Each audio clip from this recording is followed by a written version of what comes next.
আসসালামু আলাইকুম। একটা বিষয় নিয়ে কথা বলতে আসছি। জানি কথা না বলে থাকতে পারতেছি না আসলে। সেটা হচ্ছে তামিম ইকবাল ইস্যু।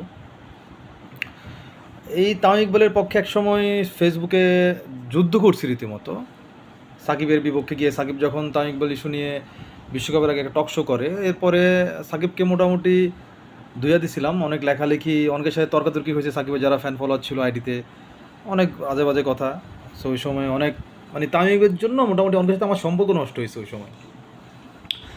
বাট এখন এসে মনে হইতেছে যে I was completely wrong. Shakib Tamim দুজনই আসলে এক কথায় বাইনচোত। হ্যাঁ, তো ওদের জন্য আর কোনো বিবেচনা আমার মাথায় আসতেছে না এই মুহূর্তে। দুজনই আসলে ক্রিকেটটারে তাদের নিজের বাপের সম্পত্তি মনে করছিল। হ্যাঁ, এখনও তামিম ইকবাল তো সেটাই মনে করতেছে। তামিম ইকবালের প্রতি আসলে সম্মানটা ওই দিনে উঠে যায় যখন সে ইসাকের সাথে সংবাদ সম্মেলন করে বালসাল বলা শুরু করছিল।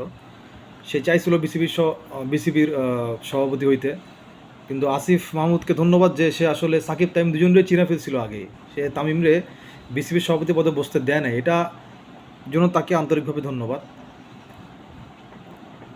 মানে পুরো দেশ যখন ভারতীয় আধিপত্যবাদের বিরুদ্ধে লড়াই করতেছে, মানুষ জীবন দেওয়া দিতেছে, হাদি ভাইয়ের মতো লোকজন, এবং অনেকেই থ্রেটে আছে।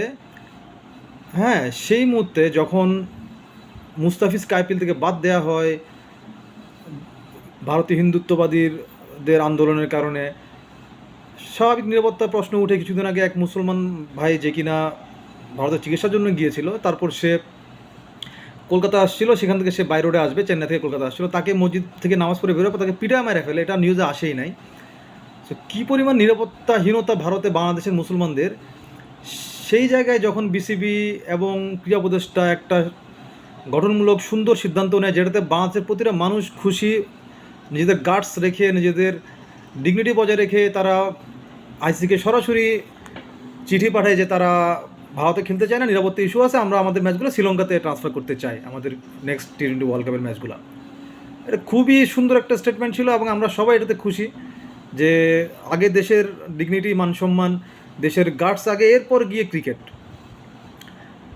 সো এই মুহূর্তে এসে তামিম ইকবাল এর দালাল বাইঞ্চো দেশে বলে কি যে আমাদের ফান্ডিং আইসিসি থেকে আসে, আমাদেরকে ভেবেচিন্তে সিদ্ধান্ত নিতে হবে। তার মানে সে বলতে চাইতেছে যে ভারত যাই বলুক, আমাদেরকে লাইট থাক, আমাদেরকে মারুক, আমাদের প্লেয়ারকে বাদ দিয়ে থেকে আমাদেরকে ভারতে যাওয়া ম্যাচ খেলতে হবে, ভারতের বিপক্ষে যাওয়া যাবে না। আরে বাইঞ্চো, যে তোর যে প্রধানমন্ত্রী হাসিনা ছিল, সে তো এক নীতিতেই চলতো। ওরা লাইট তাহলে ও মোদির পায়ে যা পড়ে থাকতো। হ্যাঁ, তুইও তো ঠিকই 3 আগস্ট গণভবনে গেছিলি, তোর তো নাম লিস্টে আছেই।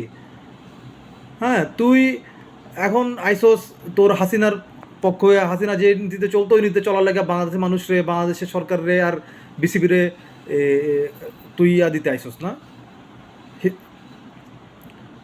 তোরে আসলে আর তোর তো কিছু কুকুর আছে, তুই কিছু হইলে সংবাদ সম্মেলন, তুই কি মনে করছিস এগুলো মানুষ বুঝে না? মানুষকে বোকাচোদা আছে রে। এ রুবেল, তাইজুল, মিঠুন, এ আটটা জানি কি মিরাজ, এগুলো হচ্ছে লেলায় দেয়, সংবাদ সম্মেলনটাতে লেলায় দেয়, তোর পক্ষে কথা বলে। মানুষ কি বোঝে না যে এগুলো তুই ওদিকে ফোন দিয়ে দেওয়া যায় আইতে কস? মানুষ কি আগের মতো আছে রে বোকা? আর এটি কি মানে, এটির কোনো, এটা মুস্তাফিজও যখন আইপিএল থেকে বাদ দিয়ে দিছে, তখন এই রুবেল, এই মিঠুন, এই মিরাজ, হ্যাঁ, এই পাঁচগুলো কিছু বলে নাই ফেসবুকে, কোনো স্টেটমেন্ট, কোনো স্ট্যাটাস, কোনো সংবাদ সম্মেলন কিছু করে নাই। সে তামিম বলে কিছু হইলে তারা মনে করেন যে তাদের তো দেশের ইস্যুতে কথা বলা, তো তাদের থেকে আমরা আশা করিও না।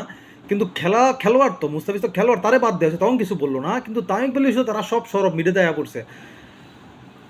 এই দালালগুলোরে সবগুলোরে চেনা রাখেন, এরা যাতে পরবর্তীতে বাংলাদেশ ক্রিকেট এবং বাংলাদেশ ক্রিকেটের সাথে সংশ্লিষ্ট কোনো বোর্ডে, কোনো পদে যাতে তাদেরকে আমরা না দেখি।